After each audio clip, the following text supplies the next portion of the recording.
Assalamualaikum warahmatullahi wabarakatuh.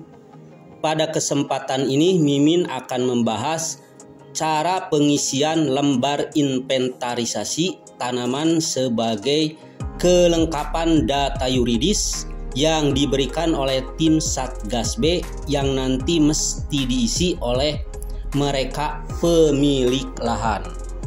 Lembar ini nantinya akan diberikan oleh petugas dari Dinas Pertanian, kalau Kabupaten Garut tentu oleh Dinas Pertanian Kabupaten Garut yang menginventarisasinya.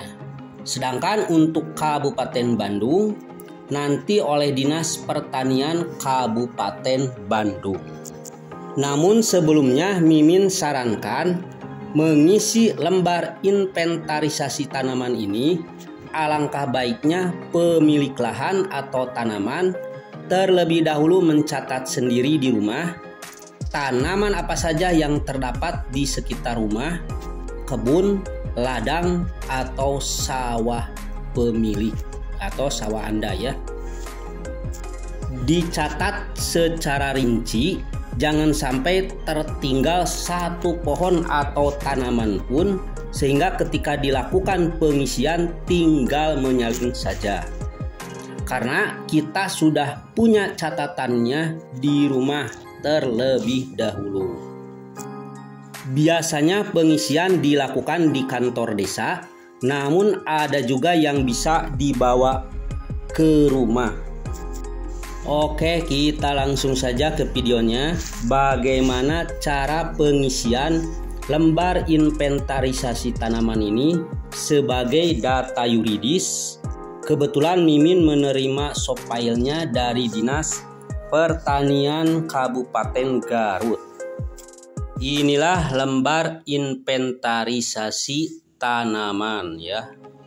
Pertama ada desa, ada RT RW, terus ada NIS ya. Kita isi misalnya Desa Hegarsari karena Mimin tinggal di Desa Hegarsari ini sebagai contoh saja ya. Misalnya RT 01 RW 09 kita tulis di sini ya.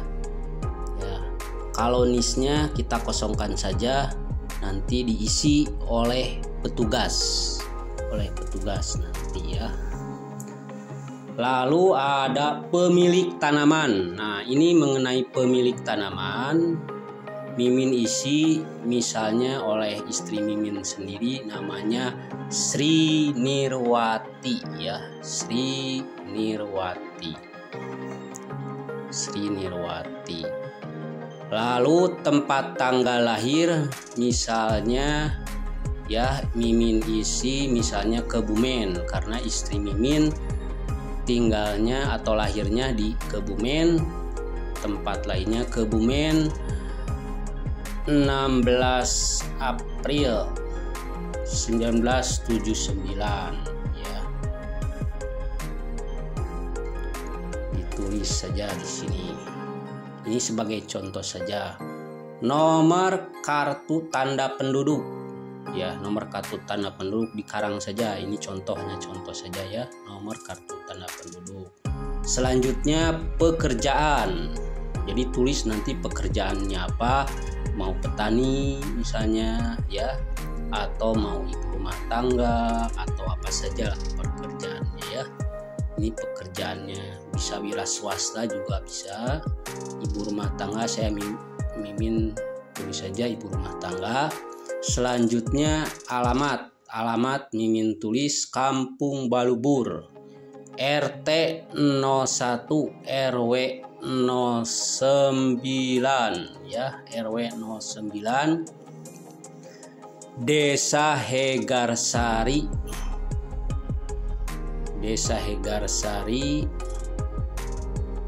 ya, ditulis Desa Hegarsari Kadungora ya, Kadungora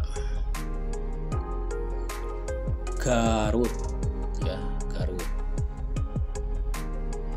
Pemilik tanaman itu ada poin A pemilik tanaman, B pemilik tanah.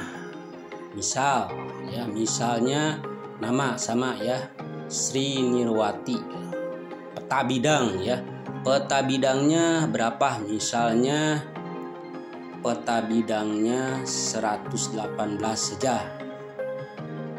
Terus kaplingnya termasuk kapling kelas apa? B saja tulis misalnya. Luas lahan yang ditanami misalnya Mimin kasih contoh 168 meter persegi. Ditulis di sini misalnya desa Mimin tulis Hegarsari, lalu kecamatan Kadungora ya. Lalu ada jenis tanaman, nomor jenis tanaman, lalu tanamannya, jenis-jenis tanamannya. Ada besar, ada sedang dan kecil. Misalnya mangga, ini hanya mengarang saja. Misalnya punya tanaman mangga 4, yang sedang 2 misalnya ya. Tidak punya tanaman yang kecil. Jadi ada besar, sedang saja. Yang kecil tidak ada. Selanjutnya contoh jeruk. Misalnya ya, jeruk tidak ada yang besar, hanya ada yang kecil atau sedang 3 dan kecil misalnya 1 ya.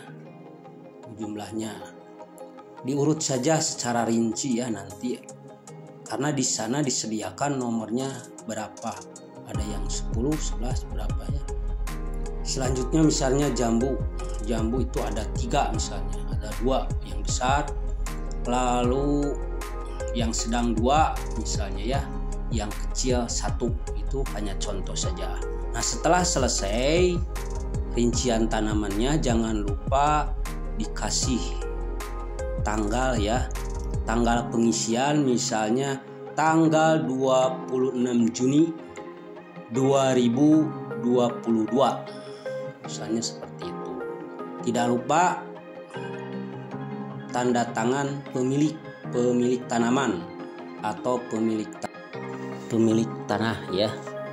Nah, setelah selesai pengisian lembar inventarisasi, dimasukkan ke dalam map warna biru untuk Desa Hegarsari Kadungora Garut ya, beserta persyaratan lainnya seperti fotokopi KTP, fotokopi KK, fotokopi lahan ya, lahan pertanian atau tanaman dan lain-lain ya. Dan sebaiknya supaya terlihat rapih, dalam mapnya dicantumkan mengenai nama identitas pemilik lahan beserta berkas-berkas apa saja yang dimasukkan ke dalam map tersebut, sehingga nanti memudahkan para petugas yang akan menginput data ya. Itu saja barangkali video kali ini. Besok kita akan langsung ke lapangan untuk mencari tahu berkas-berkas apa saja yang selanjutnya mesti dikumpulkan oleh pemilik lahan atau bangunan dalam pembangunan jalan tol Gede Bage Tasikmalaya Cilacap. Assalamualaikum warahmatullahi